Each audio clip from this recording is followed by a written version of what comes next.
कहना चाहता, सिर्फ इतना कहना चाहता हूं कि देश बहुत गलत आदमी के हाथ में है। जब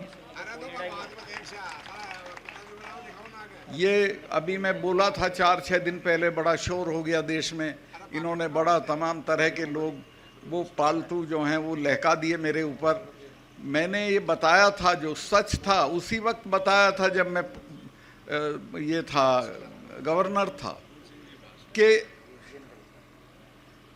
जो वहाँ पुलवामा में जो अटैक हुआ हमारे सिपाहियों पे, 40 लड़के मरे हमारे जवान, वो नहीं मरते अगर ये उनको 2 हवाई जहाज दे देते, 5 हवाई जहाज। वो लड़के अगर मेरे से मांग लेती सीआरपी तो मैं 5 हवाई जहाज दे देता, लेकिन गृह मंत्रालय ने वो उनको हवाई जहाज नहीं दिए और वो सड़क के रास्ते चल दिए।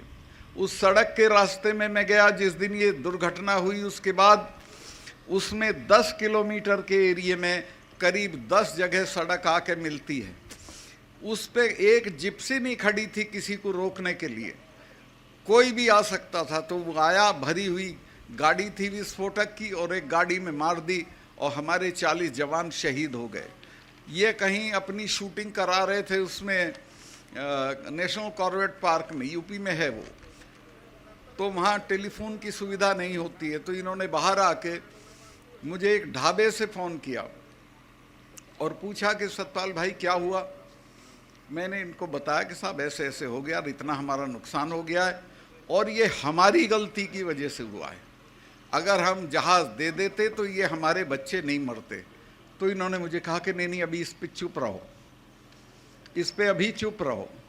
जो नेशनल सिक्योरिटी एडवाइज़र है, जिसका नाम आपने सुना होगा, अजीत डोभाल, वो मेरा क्लास फेलो रहा, कानून की क्लास में हम साथ पढ़ते थे। उसका मुझे फ़ोन आया फ़ौरन कि प्राइम मिनिस्टर ये कह रहे हैं आप बोलें नहीं कुछ, चूँकि मैं बोल दिया था, मैं 2-3 चैनल को ये बता चुका था कि हमारी गलती से ये हुआ है, कि वो ये कह रहे हैं कि इस पे तुम चुप रहो। मैं समझ गया था कि अब इसका ये पूरा राजनीतिकरण अपने चुनाव के लिए करेंगे, जो मर गए वो भाड़ में जाए, इनको कोई मतलब नहीं है। और आज तक उस पूरे मामले की कोई जांच नहीं हुई है, कोई उसका नतीजा नहीं आया है। अब आप अंदाज़ा लगा सकते हो कि कितने ख़तरनाक लोग देश चला रहे हैं, जिनको अपने सिपाहियों की जान से हमदर्दी नहीं है, जिनको अपने देश से हमदर्दी नहीं है, और बात लंबी चौड़ी करते हैं, मन की बात करते हैं, कभी तन की बात करते हैं।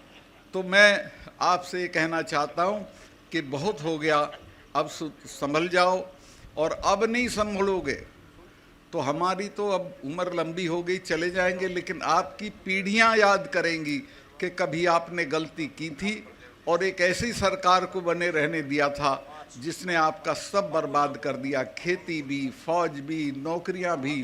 तो मैं आपसे, और मैं आऊँगा, इलेक्शन में भी आऊँगा, जो भी आपका आदमी लड़ेगा उसके लिए।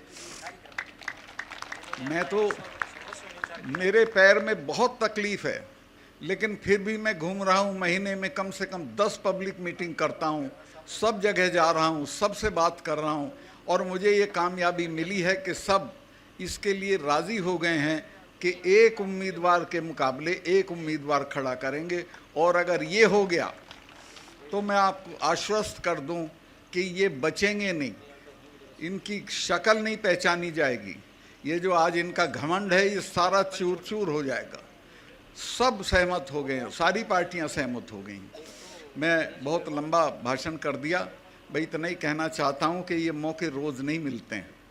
ये मौका भी फिर तो 5 साल को बाद जाएगी, और 5 साल में तो ये इतनी बर्बादी कर देगा कि आप अंदाज भी नहीं कर सकते हो। 5 साल में तो पता नहीं क्या क्या हो जाएगा। तो मैं काफ़ी आपका समय लिया, अभी मैं इतना ही हाँ, असली चीज़ तो मैं बोल ही नहीं रहा था।